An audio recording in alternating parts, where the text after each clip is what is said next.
नमस्कार, हिमाचल दस्तक में आप सभी का स्वागत है। मैं हूं आपके साथ प्रवीण मुंगटा। पूरा दिन हिमाचल प्रदेश में क्या कुछ खास रहा है, सभी बड़ी लेटेस्ट अपडेट के साथ हम जुड़ चुके हैं। और आज की सबसे बड़ी जो खबर है, पीएम मोदी ने जम्मू के डोडा में जो प्रदेश सरकार पर जुबानी हमला बोला था, उस पर आज सीएम सुक्खू ने प्रतिक्रिया दी और वापसी पलटवार किया है।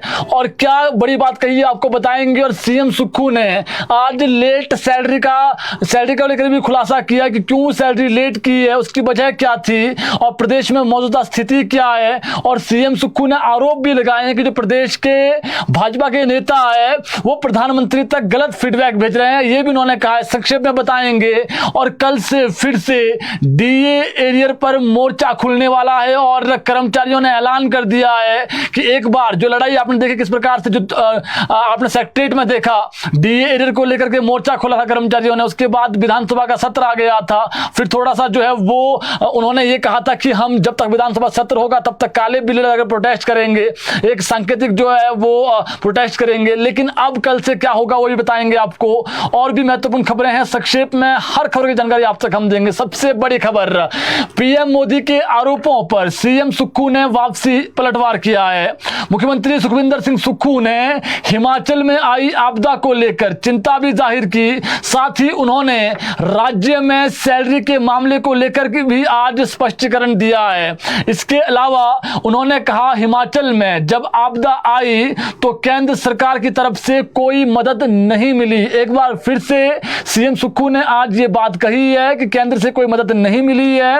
और सैलरी को लेकर बड़े विवाद पर उन्होंने जवाब देते हुए सीएम सुक्खू ने कहा, जो आपदा आई है उसमें आपदा के समय मदद होती है। दूसरी पोस्ट डिजास्टर जो है वो मदद जो मिलनी चाहिए थी वो भी हमें नहीं मिली। उत्तराखंड को 8,000 रुपए केंद्र से मिले।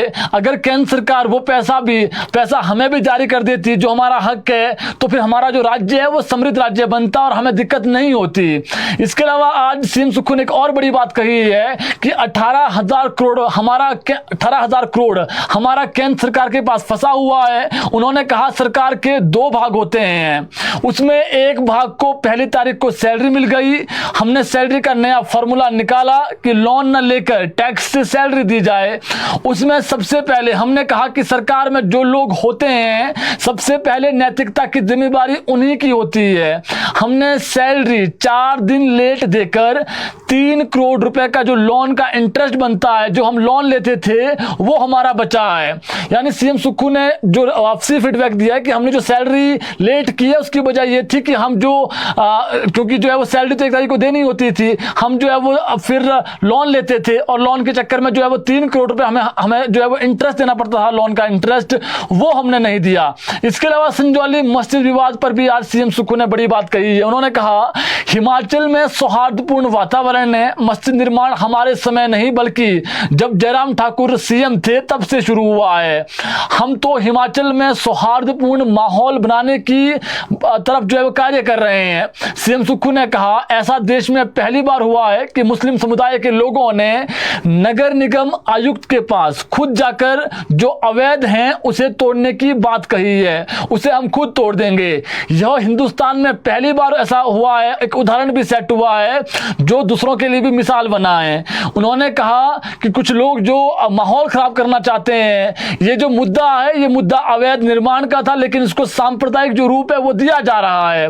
अवैध निर्माण को धर्म विशेष से देखना तर्कसंगत नहीं है। हमारी सरकार हर धर्म का सम्मान करती है।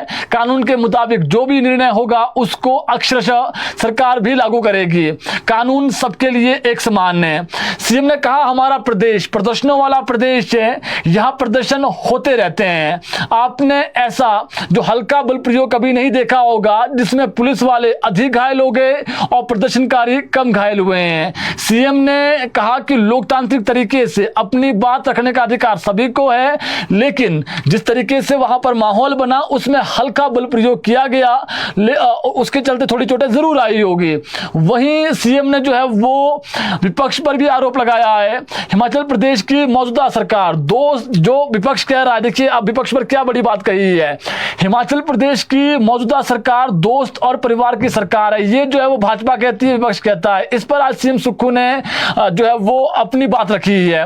उन्होंने कहा कि सरकार हमेशा दोस्तों और विचारधारा की होती है। जो लोग ये कह रहे हैं कि हमने इतने जो है वो दोस्त रख दिए हैं, हमने इतने लोग रख दिए हैं, उनको ये बोलने का अधिकार नहीं है। उन्होंने कहा है कि उनके समय 56 चेयरमैन और वाइस चेयरमैन थे, 56 चेयरमैन और वाइस चेयरमैन थे, जबकि हमारे समय केवल 14 बने हैं। क्या ये गलत है? हमने तो इतने अधिक बनाए भी नहीं है। हमें जो है वो ये परिभाषा ना बताएं कि हमारी सरकार क्या है। हमारी सरकार जनता की सरकार है, जनता के लिए हम कार्य कर रहे हैं, हम सत्ता सुख के लिए नहीं आए हैं। सीएम ने ये बात कही है। वहीं सीएम ने ये भी कहा है कि हमारी सरकार वो सरकार है जो महिलाओं को 1500 रुपए देने की शुरुआत शुरू कर चुकी है, और दूसरा ओपीएस भी हमने दे दी है। सीएम सुक्खू ने कहा कि राज्य सरकार ने प्रदेश की वित्तीय अर्थव्यवस्था सुधारने और आम जन की खुशहाली सुनिश्चित करने की दिशा में कई ठोस कदम उठाए हैं। उन्होंने कहा कि वर्तमान में केंद्र सरकार के पास राज्य की 23,000 करोड़ रुपए की धनराशि लंबित है, जो हमें अभी तक प्रदेश को जारी नहीं हुई है। इस धनराशि में से 9300 करोड़ रुपए पिछले वर्ष आई प्राकृतिक आपदा के बाद आवश्यकता आकलन से संबंधित है, जो राज्य सरकार को अभी तक जारी नहीं हुई है, जो मिलनी चाहिए थी, जैसे उत्तराखंड को दी गई। वहीं केंद्र सरकार ने उत्तराखंड सरकार को 8,000 करोड़ रुपए दिए, और हमारी जो धनराशि बनती थी हमें नहीं दी गई 9300 करोड़ रुपए की धनराशि। उन्होंने ये भी कहा है कि भाखड़ा बांध प्रबंधन बोर्ड के मामले में सर्वोच्च न्यायालय के प्रदेश के पक्ष में फैसले के बावजूद बीबीएमबी ने 4500 करोड़ रुपए का जो बकाया है वो प्रदेश को नहीं दिया है। उन्होंने कहा कि यदि केंद्र सरकार ये धनराशि राज्य को जारी कर दें तो हिमाचल आत्मनिर्भरता की तरफ आगे बढ़ेगा, हमें जरूरत ही नहीं होगी। मुख्यमंत्री ने कहा कि हिमाचल प्रदेश के भाजपा नेतृत्व ने राज्य की वित्तीय स्थिति के बारे में प्रधानमंत्री नरेंद्र मोदी को गुमराह किया है। उन्होंने स्पष्ट किया कि वर्तमान राज्य सरकार के कार्यकाल के दौरान कोषागार कभी भी ओवरड्राफ्ट नहीं हुआ है, और इससे संबंधित तथ्य आरबीआई और केंद्रीय वित्त मंत्रालय से जो सत्यापित किए जा सकते हैं। इन्होंने ये कहा कि आरबीआई से आप इसका बोले सकते हैं हमारा ओवरड्राफ्ट हुआ, प्रदेश का भी नहीं हुआ, केंद्रीय वित्त मंत्रालय से भी इसका आप जो जानकारी है वो ले सकते हैं। उन्होंने कहा कि प्रधानमंत्री के लिए सभी राज्य समान हैं, ऐसे में केंद्र सरकार को हमारी लंबित धनराशि जल्द से जल्द जारी कर देनी चाहिए। तो आज जो एक आरोप लगाया गया था सीएम सुक्खू और प्रदेश सरकार पर कि यहाँ पर लेट सैलरी मिली है, इसके पीछे सीएम ने ये बात कही है। आज वापसी पलटवार किया है, वापसी जवाब दिया है कि जो यहाँ के भाजपा के नेता है उन्होंने गलत तरीके से प्रधानमंत्री के पास बातें रखी है। हमारी सरकार ओवरड्राफ्ट नहीं हुई है, और हमारी सरकार ने अगर सैलरी 3-4 दिन डिले दी है उसकी वजह यह है कि जो हमें लोन लेना पड़ता, जो इंटरेस्ट बनता है लोन का, उसको जो है वो कम किया जा सके, इसलिए हमने जो है वो लोन लिया है। तो ये उन्होंने बड़ी बात कही है। इसके अलावा बात करें एक और खबर को लेकर के, डीए एरियर को लेकर कल से प्रदेश में फिर मोर्चा खुलेगा। सचिवालय सेवाएं कर्मचारी महासंघ ने कल 1:30 बजे जो सेक्रेटरीट है वहां पर आर्म्सडेल का जो ग्राउंड है, आर्म्सडेल जो बिल्डिंग है उसका जो ग्राउंड है उसमें जनरल हाउस बुलाया है 1:30 बजे के आसपास, और अपनी लंबित मांगों को लेकर फिर से कर्मचारी मोर्चा खोलेंगे। वहीं जो बड़ी बात है, 6 लोगों के खिलाफ जिन्होंने एक ऐसा भाषण दिया था, जब उनका जनरल हाउस हुआ था भाषण दिया गया, कुछ गलत टिप्पणियां की गई, कुछ गलत बयानबाजी की गई, उसके जो 6 लोगों के खिलाफ प्रिविलेज मोशन लेने की सरकार ने बात कही है, प्रिविलेज मोशन लाने की बात कही है, और 4 जो लोग हैं उनको मेमो जारी किए हैं प्रिविलेज मोशन के अलावा। अब इसका भी जो है वो कर्मचारी विरोध कर रहे हैं कि हमें 34 से 35 साल हो गए हैं सरकारी नौकरी करते हुए सेक्रेटरीट में ही, ऐसा किसी भी सरकार ने नहीं किया है।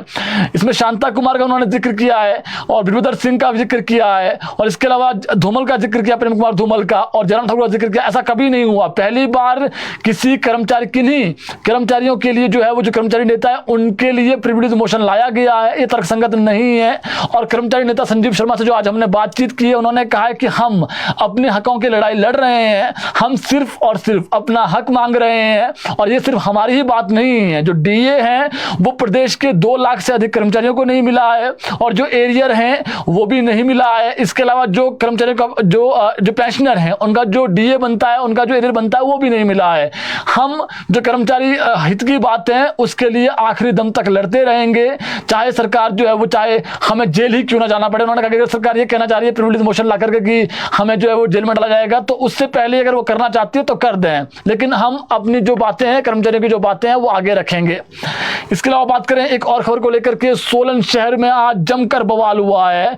आज सोलन में बाजार बंद का हवा आह्वान किया गया था, लेकिन जब कुछ व्यापारियों ने व्यापार मंडल के बाजार बंद आह्वान के बावजूद दुकानें खुली रखी तो गुस्साए प्रदर्शनकारियों ने आज खूब नारेबाजी की उनके दुकानों के आगे और यह भी कहा कि सोलन में अगर रहना होगा तो जय श्री राम कहना होगा। दरअसल संजौली मस्जिद विवाद में लाठीचार्ज के विरोध में सोलन के व्यापारियों ने आज सुबह 9 बजे से लेकर 12 बजे तक बाजार बंद का आह्वान किया था, मगर कुछ दुकानदारों ने दुकानें बंद नहीं की। इससे व्यापारी भड़क गए और उनकी दुकानों के बाहर प्रदर्शन किया गया। पुलिस ने बड़ी मुश्किल से जो प्रदर्शनकारी थे उनको समझाया, शांत किया और बाद में जो आक्रोश रैली है वो भी निकाली गई। और दरअसल ये जो पूरा मामला है, बीते शनिवार को हिमाचल प्रदेश में दुकानें बंद का आह्वान किया गया था, लेकिन उस दिन सोलन में बाजार बंद नहीं किया गया। लेकिन आज फिर उसी जो हिंदुओं का पक्ष है और फिर जो शिमला में लाठीचार्ज किया गया उसके समर्थन में जो है वो उसके विरोध में माफी चाहूंगा उसके विरोध में जो है वो प्रदर्शन किया गया कि वहां पर निहत्थे लोगों पर लाठीचार्ज किया गया, इसलिए बाजार बंद किया गया था। और इसी में फिर जो है वो जिन्होंने दुकानें बंद नहीं रखी, फिर जो है वो उनके दुकानों के बाहर गुस्साए जो प्रदर्शनकारी है उन्होंने नारेबाजी की कि अगर सोलन में रहना होगा जय श्री राम कहना होगा। वहीं बीच में एक व्यक्ति की जो है वो हल्की पिटाई भी की गई। बाद में जैसे तैसे वहां पर जो लोग थे उन्होंने करवाया, जो कुछ शरारती तत्व वहां पर ऐसे आ रहे थे जो पिटाई कर रहे थे उनको फिर जो वहां पर लोग थे उन्होंने शांत करवाया कि मारना पीटना नहीं है, ये प्रदर्शन है, हमने विरोध जताना है, किसी से मार पिटाई नहीं करनी है। इसके अलावा बात करें एक और खबर को लेकर के, प्रदेश हाईकोर्ट ने जो हर्ष महाजन ने उनको वहां से बड़ा झटका मिला है। प्रदेश हाईकोर्ट से एक बड़ी खबर है, हर्ष महाजन को झटका लगा है। प्रदेश हाईकोर्ट ने अभिषेक मनु सिंघवी की चुनाव याचिका को हर्ष महाजन के आवेदन पर खारिज करने से इनकार कर दिया है। आज हाईकोर्ट ने राज्यसभा सांसद हर्ष महाजन के आवेदन को जो है वो खारिज कर दिया है और आवेदन में चुनाव याचिका की गुणवत्ता पर सवाल उठाते हुए इसे खारिज करने की गुहार लगाई गई थी। न्यायाधीश ज्योत्सना रिवाल दुआ ने हर्ष महाजन का आवेदन खारिज करने के साथ ही उन्हें 2 सप्ताह के भीतर चुनाव याचिका का जवाब दायर करने के आदेश भी जारी किए हैं। हर्ष महाजन का कहना था कि याचिकाकर्ता अभिषेक मनु सिंघवी ने राज्यसभा चुनाव के लिए समय समय पर जारी हिदायतों को अपनाने की हामी भरी थी, इसलिए अब चुनाव हारने के बाद प्रार्थी प्रक्रिया को गलत ठहराने के लिए याचिका दायर नहीं कर सकता है। जब भी कोई किसी प्रक्रिया को अपनाने की सहमति देता है तो वह उस प्रक्रिया को गलत ठहराने के लिए अदालत में याचिका दायर नहीं कर सकता है, उनका यह मानना था। यदि सहमति प्राप्त प्रक्रिया का पालन ही नहीं किया गया तो पीड़ितवादी कोर्ट का जो दरवाजा है वो नहीं खटखटा सकता है। याचिकाकर्ता पर हाईकोर्ट से तथ्य छुपाने के आरोप भी लगाए गए थे। कोर्ट ने हर्ष महाजन की दलीलों से असहमति जताते हुए चुनाव याचिका को जो है मान्य पाया। अब कोर्ट द्वारा याचिका पर मेरिट के आधार पर निर्णय दिया जाएगा। आपको बता दें, राज्यसभा चुनाव में जो वोटिंग हुई थी, जब वो बराबरी हो गई थी उसके बाद जो पर्ची सिस्टम है उससे जो है वो रिजल्ट निकाला गया था। जो प्रार्थी है जो सिंघवी अभिषेक मनु सिंघवी के अनुसार इस चुनाव के दौरान कानूनी प्रक्रिया की अनुपालना नहीं की गई आरोप लगाया उन्होंने और भाजपा प्रत्याशी हर्ष महाजन को विजयी घोषित कर दिया गया।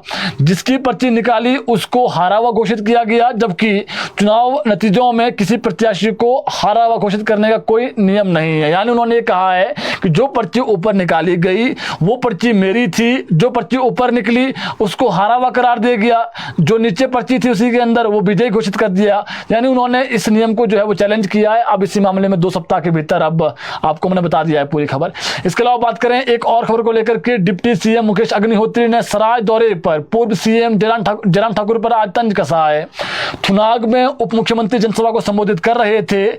इसी दौरान उप मुख्यमंत्री ने कहा, जयराम ठाकुर अक्सर नेता प्रतिपक्ष को दी जाने वाली सुविधाओं को लेकर शिकायत करते हैं। जब प्रदेश में जयराम की सरकार थी तो मैं नेता प्रतिपक्ष था और जयराम ठाकुर से मैं भी यही शिकायत करता था, लेकिन उस दौरान मैंने कहा था कि मेरे बाद आपको ही नेता प्रतिपक्ष होना है, बनना है, जो आप मुझे दोगे वही आपको वापसी मिलेगा। ये बात सुनकर जैसे वहां पर ये बात उन्होंने बोली, मंच से वहां पर जो लोग थे उनकी वो हंसी नहीं रोक पाए और जमकर जो है वहां पर ठहाके लगे। उप मुख्यमंत्री ने जो है वो ये भी कहा, यही नहीं रुके, उन्होंने कहा जयराम ठाकुर को उस समय लगता था कि एक बार जयराम जी बार बार जयराम जी, ये राजनीति है, यहां सत्ताएं बदलती रहती है। नेता प्रतिपक्ष के नाते उस समय मेरा जिम्मा था उनको सत्ता से हटाना।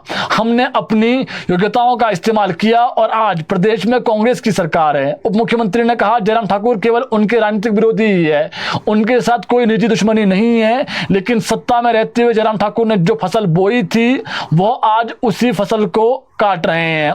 यह लोकतंत्र है और यहाँ सरकारें आती जाती रहेगी। शायद जयराम ठाकुर इस बात को भूल गए थे। अपने एक दिवसीय दौरे के दौरान उन्होंने ये बात कही है, पॉलिटिकली बातें, बाकी वहाँ पर जो स्वराज की जनता है उनको उप मुख्यमंत्री ने करोड़ों रुपए की सौगात दी। इसके अलावा बात करें दुखद खबर को लेकर के, शिमला जिला के हाटकोटी में प्रहाट पुल के समीप दिल्ली नंबर की एक गाड़ी ने सड़क पर चल रही महिला को टक्कर मार दी। 20 वर्षीय महिला थी और हादसे में उस महिला, माफी चाहूंगा, लड़की है 20 वर्षीय, हादसे में उस लड़की की मौत हो गई। मृतक की पहचान हीना वीपीओ माजरा तहसील पोंटा साहिब जिला सिरमौर के रूप में हुई है। शिकायतकर्ता ने पुलिस को बताया कि वह और उनका जो परिवार है वो कबाड़ का काम करती है। जब वो अपनी भतीजी हिना के साथ हाटकोटी के प्रहाट पुल से गुजर रही थी, उसी दौरान एक गाड़ी आई दिल्ली नंबर की, उसने भतीजी को टक्कर मार दी और वो चालक तो रुका और वहां से वो अस्पताल तक तो ले गया उस लड़की को, लेकिन वहां पर वो मृत घोषित कर दी, लड़की मृत घोषित हो गई। अब जो है वो वहां पर जो पुलिस थाना वहां पर शिकायत दर्ज कर दी गई है और मामले की जो छानबीन है वो लगातार जारी है। इसके अलावा एक खबर बताते हैं आपको, ये और लोगों के लिए सबक की बात भी है। शेयर मार्केट में पैसे कमाने के चक्कर में एक युवक ने लगभग 1.25 करोड़ रुपए गंवा दिए हैं। मामला ऊना का है। शिकायतकर्ता दर्ज करवाते हुए 19 वर्षीय ओम आदित्य निवासी ऊना कोटला खुर्द ने आरोप लगाया कि वह प्रॉपर्टी और फाइनेंस का काम करता है। वर्ष 2022 में उसे 2 लोगों ने कुलदीप कुमार निवासी बलाचौर पंजाब से मुलाकात करवाई। कुलदीप ने उसे बताया कि वह शेयर मार्केट और जो फॉरेक्स ट्रेडिंग का काम करते हैं और कुलदीप ने यह भी बताया कि 10% ब्याज पर रुपए शेयर मार्केट में लगाने के लिए मांगे और उसने 5 लाख रुपए दे भी दिए। उसके बाद कुछ समय तक ब्याज के रुपए मिलते रहे, धीरे धीरे करके कुलदीप को 21 लाख रुपए और दे दिए। उसके बाद आदित्य के 3 दोस्त रमेश निवासी देहरादून ने लगभग 75 लाख, राम कुमार और जो वहां पर सतनाम थे उन्होंने 25 लाख रुपए कुलदीप के खाते में डाल दिए। अब 1 साल से जो कुलदीप है वो पैसे वापसी नहीं दे रहा है और ना ही वो ब्याज दे रहा है। आदित्य ने आरोप लगाया है कि कुल 1.25 करोड़ रुपए उससे ठगे गए हैं और एसपी राकेश सिंह ने मामला दर्ज कर दिया है और आगामी कार्रवाई की जा रही है। ये जो शेयर मार्केट इसके चक्कर में आपसे पहले पैसे लेते हैं, ये थोड़ा सा जो ये गिरोह है इसको समझने की जरूरत है। शेयर मार्केट के नाम से पहले आपसे 1 लाख रुपए लगाए जाएंगे और उसके बाद आपको पैसे दिए जाएंगे वापसी। पहले चरण में पैसे आपको वापसी मिलेंगे, 1 लाख रुपए के हो सकता है आपको 1,25,000 50,000 वापसी मिल जाए। लेकिन उसके बाद क्या होगा, फिर आपसे और पैसे लगाने की बात की जाएगी। फिर आप 5 लाख रुपए लगाएंगे, 5 लाख के बदले हो सकता है आपको वापसी 6 लाख मिल जाए। लेकिन जो हमने बात की आपको ये 25 लाख 30 लाख वाली, जब ये आगे बढ़ता है ये वो मामला, फिर ये बाद में जब करोड़ों रुपए तक बात पहुंचती है, फिर ये जो गिरोह होता है ये रफू चक्कर हो जाते हैं पैसे लेकर के। और ऐसा क्रिप्टो करेंसी में भी हुआ है और अब आप देखिए ये नया मामला आया है और इसमें भी ऐसा ही हुआ है। तो लोगों से हमारी अपील है कि जो ये फर्जी शेयर मार्केटिंग है इससे बचें और ऐसे लोग जो ऐसा गिरोह कर भी रहे हैं, ऐसा जो है वो ऐसी चीजें कर भी रहे हैं, उनकी शिकायत आप पुलिस को दें। इसके अलावा एक और खबर है, कालका शिमला 4 लेन पर आज दोपहर के वक्त लैंडस्लाइड हो गया और सोलन जिले के कुमारहट्टी के पास 4 लेन के ऊपर लगाया गया डंगा ताश के पत्तों की तरह ढह गया। गनीमत यह रही कि इसकी चपेट में कोई वाहन नहीं आया। डंगा ढहने के बाद हाईवे की सोलन साइड जाने वाली जो लेन है वो वाहनों के लिए बंद हो गई। इसके बाद यातायात को दूसरी लेन से चलाया जा रहा है, जो अभी तक की सूचना हमारे पास है। वहीं कुछ वाहन बड़ोग होते हुए सोलन भी भेजे जा रहे हैं। तो एकदम से आजकल लैंडस्लाइडिंग का खतरा है। आपको बता दें एक महत्वपूर्ण सूचना मौसम से रिलेटेड ये भी सूचना है, अभी जो है मानसून की विदाई प्रदेश में होने वाली है और आज मौसम कुल मिला के थोड़ा साफ ही था, अधिक बारिश नहीं हुई है और कल से मौसम खराब है। फिर परसों 18-19 को अधिक मौसम खराब है, 18-19 को मौसम खराब है और जो आखिरी बारिश होती है मानसून की वो कई बार नुकसान करके जाती है। थोड़ा सा उसमें संभल के रहने की जरूरत है। फिलहाल 18-19 को प्रदेश में अधिक बारिश का पूर्वानुमान है जो मौसम विज्ञान केंद्र ने लगाया है और कुछ जगहों पर फ्लैश फ्लड को लेकर के भी अलर्ट जारी हो सकता है। प्रदेश से जो मानसून है, जो हमारे पास सूचना है 25-26 तारीख को विदा हो जाएगा। यानी 28 जुलाई को प्रदेश में मानसून की पहली बारिश हुई थी, उसके बाद सभी तक मानसून प्रदेश में चल रहा है। जो आखिरी विदाई है मानसून की इस साल की वो 25-26 सितंबर को होने वाली है। हमारे पास मौसम से रिलेटेड जो जानकारी थी हमने आप तक पहुंचा दी है। परसों से फिर से मौसम खराब है, 2 दिन थोड़ी सी राहत है, फिर उसके बाद मौसम खराब है। आज थोड़ी राहत मिली है, थोड़ी धूप भी थी, लेकिन कल दिन से जो है मौसम करोड़ बदलेगा। परसों भी खराब है, चौथे भी खराब है जी। तो मौसम का बता दिया हमने आपको। बाकी जो प्रदेश की अन्य खबरें हैं, पेंडिंग रिजल्ट्स को लेकर रिजल्ट अभी 903-939 का इन प्रोसेस है, बाकी रिजल्ट का इंतजार करना पड़ेगा। और जो एनटीटी की भर्ती है इस पर कोई भी नया प्रोसेस अभी शुरू नहीं हुआ है, यानी जो कह सकें कि इसमें सरकार आगे बढ़ी है, कैबिनेट से हो गया है, लेकिन इसके लिए इंतजार करना पड़ेगा आपको। बाकी जो अन्य खबरें आप तक हमने पहुंचा दी है। और पोस्ट कोड 980 का जो मैटर है इसको लेकर के आप एक बार, काफी लोग अलग अलग कमेंट करते हैं, इससे रिलेटेड आप एक बार मिनिस्टर से मिल लें, सीएम साहब से मिल लें। फिलहाल अभी इतना ही, कल जुड़ेंगे आपके साथ ठीक 6 बजे, नई खबरें लेकर के आएंगे, नई अपडेट आपको देंगे। जुड़े रहें ताज़ा तरीन खबरों के लिए हिमाचल दस्तक टीवी के साथ।